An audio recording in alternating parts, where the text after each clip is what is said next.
Welcome to Practical Access. I'm Lisa Deeker. And I'm Becky Hines. And today, Becky, we got an interesting question that I'm not sure it's all we want to talk about because there's so much going on. But the question was, what innovative ideas have you both seen people doing related to connecting kids and families with disabilities in this new fast-paced online world? Got any thoughts there?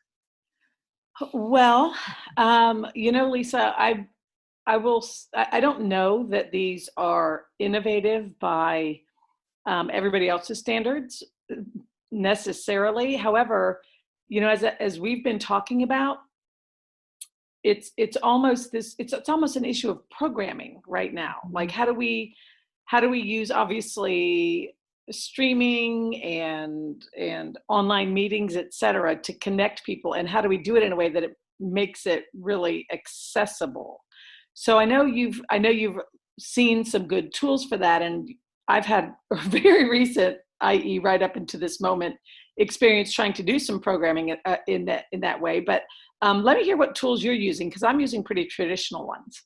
Yeah, so Becky, I've been working with districts and even my own teachers in Title I schools that I'm working with across Orange County and in Seminole.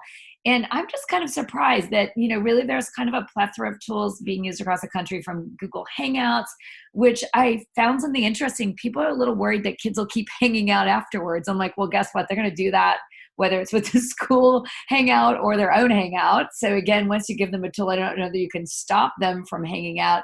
Whereas some people like Zoom better, which is what you and I are using today because we're quarantining ourselves, which is kind of interesting because again, then one person's in charge and then that person can hang up. I hear a lot of people also talking about Microsoft Teams and the big blue button, yet one district said that they didn't have but 10 licenses for the big blue button and they didn't know how they were going to use it. And then I know you and I both have been a fan of using aspects of Adobe Connect, but then there's a cost. And then one I hadn't even thought about with Zoom is that you're really supposed to be over the age of 18. And then I've also heard about Skype. So it seems like people are really thinking about a lot. But what I keep saying is whatever your main tool is, make it simple, let everybody use it, but do have a backup tool, not only in case that one's not working, but maybe if you're using Zoom, maybe I want to do a breakout in Google Hangout and do a conference with an individual kid. And I think it's that duality of tools that's going to be needed to kind of differentiate instruction. What are you thinking? Well, I've been working on for the last several days is designing essentially what is an interactive visual schedule for those types of meetings, because I'm really concerned about those kids who either cannot read well or who might be extremely physically impaired and might even use eye gaze. And a lot of the things that I'm seeing have so many steps to somebody logging in. Mhm. So in thinking about that, I've had to really think about synchronous versus asynchronous. What do I think are the safest tools? You mentioned Google Hangout. One of the districts that I'm working with, they're using Google Classrooms, so they're using Google Hangouts. The good thing about that is you can moderate it well and let somebody into the discussion. But they're also looking at how can they distribute things through YouTube. And it makes me laugh a little bit because I've had to listen for the last 20 years or so to everybody talking about how we can't let anybody get connected online because of all the safety issues. Every IT place, it feels like that I've been. So it's really interesting to me that suddenly, like, all the walls are down. Go ahead, guys, log in and connect. So with YouTube, here's the way we're thinking, because we have a pretty large audience that we're trying to reach right now. The teachers are going to be using breakout rooms for their discussions, but the goal is going to be to provide pretty much a live stream all day of what I will call edutainment, of people doing walkarounds. It might be, yoga with Miss Smith, and she may or may not be your teacher, but you know what? Her goal is to design something interesting enough to engage an audience for those kids who are looking for something to do all day long. So we're kind of putting together this schedule of opportunities for any kid to watch. YouTube, if you don't know this, if you can't go live on YouTube until they have approved it. So you can't just decide today that you're going to start streaming live on YouTube tomorrow morning.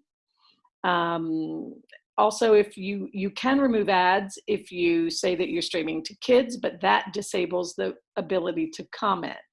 Mhm. So I'm pretty much telling all of my edutainers to be sure that they are doing look in the camera types of things, talking as though it's to an audience, I mean, a specific kid as your audience, so that it feels like it's very inclusive language. Hey, let's go for a walk. We're doing this. Here's why I'm doing that. And I'm really trying to coach people up on think alouds, and how we can make something that isn't interactive feel interactive.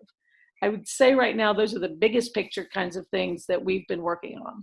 Yeah, it's interesting too, as you mentioned, YouTube and other tools. That does seem to be the lowest common denominator for many teachers who have limited tech skills, limited ability. I had one teacher who was really frustrated. I said, get one of your students to upload it. You make it. Right. Get your students to do that. And it seems like a pattern I'm hearing, and maybe you're hearing the same, is kind of a 2-for-1, like two, asynchronous versus synchronous pieces, and especially for kids who might have limited bandwidth, might not be able to join at a specific time of day, maybe our middle schoolers who might have other things going on. So it seems like an interesting pattern time. But I think one of the things that I also really value, that I heard some teachers talking about, is using YouTube to show them together as co-teachers. They said, Lisa, we built such a great rapport together. It just seems wrong for us to have separate YouTube channels, but we're really going to find a way to put ourselves in YouTube together. And so I think they're going to do like a Zoom or something and then upload that to YouTube so kids see that harmony of them still teaching together, because they felt like that was something that was equally important to share. So it does seem like there's lots of creative ways, but not trying to overwhelm themselves. Is that kind of what you're thinking too?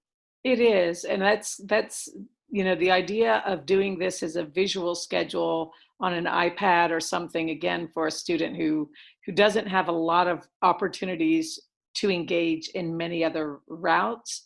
My last thought, speaking of that actual connection and feeling connected, on my visual schedule during lunch, I've asked the administrators to consider logging in during lunchtime and just eating their sandwich, at lunchtime. And any kid who feels like talking to Mr. Brown while he eats his sandwich would feel connected to him using Google Hangouts, which is their primary tool.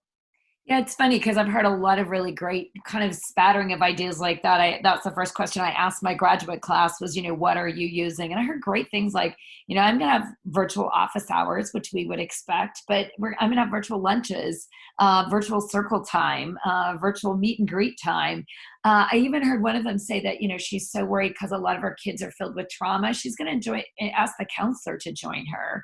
One said she was going to do some anxiety and yoga times, and then just let's get on and chat about what's your pet. Can you show your pet? Can you talk about what your favorite cereal is? And I love that fact. And I think the two that I found most interesting so far is one, a lot of teachers seem to be getting in their cars and driving through neighborhoods and waving at kids when they're not dispersed too far away. Yeah. That's huge. And there's no tech involved in that. I know in our own neighborhood, the police car came driving through and kids had a scheduled time they could wave at their teachers in their car. But I think the one that touched my heart the most is one of my master's teachers said, I've got such a range of kids, and I got a kid who can't speak. And she came up with a great idea. Every one of her kids is going to do a bedtime story. And that young man is going to do a picture book, and his mom and her have already worked it out that at each picture it'll say, what do you see in this picture? Please tell that to the screen or a friend in your room. So that there's this pattern that every kid is reading, including kids with more severe disabilities, a good night story to each other. And I thought that's, to me, the most powerful thing we could offer. That sounds perfect. Yeah. So in closing, the only other thing I would just mention that lots of teachers keep telling me is helpful is Google Voice. Do you know if anybody else using that, or have you heard much about that? I haven't heard about Google Voice yet, but I'll keep my ears open. Yeah, well, I think what they're saying is they're afraid, not afraid. It's a challenge for their data plans to give out their phone numbers.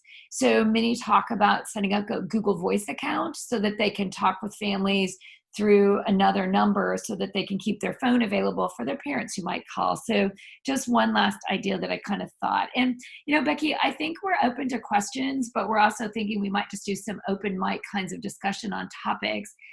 People can catch us at on our Twitter at Access Practical. and we're seeing lots of people listening to the podcast. Do you have any last thoughts to wrap us up tonight, Beck? I do. I want to encourage everybody to really think a little differently about what we're streaming or talking about or doing. I think online learning, I know from 20 years of experience doing this now, um, we there's a real value in thinking differently in terms of engagement. So just taking regular education and now lecturing into your webcam, it may not be any more engaging than anything else. And since kind of, the door's wide open on what we do right now, maybe we can hone in on some of those social emotional needs and some of those functional daily living skills, some of the problem solving skills by doing things that we're just modeling solving a problem. My daughter just filmed something for our district's channel of her and her boyfriend having a painting contest. It's ridiculous, but they were funny. And I think a lot of kids will like to see them and hear what they're talking about and what they're doing so they can feel like they're doing something with them. A whole new world of improv and actors and actresses popping up, huh? Absolutely. All right. Thanks for joining us. That's Practical Access.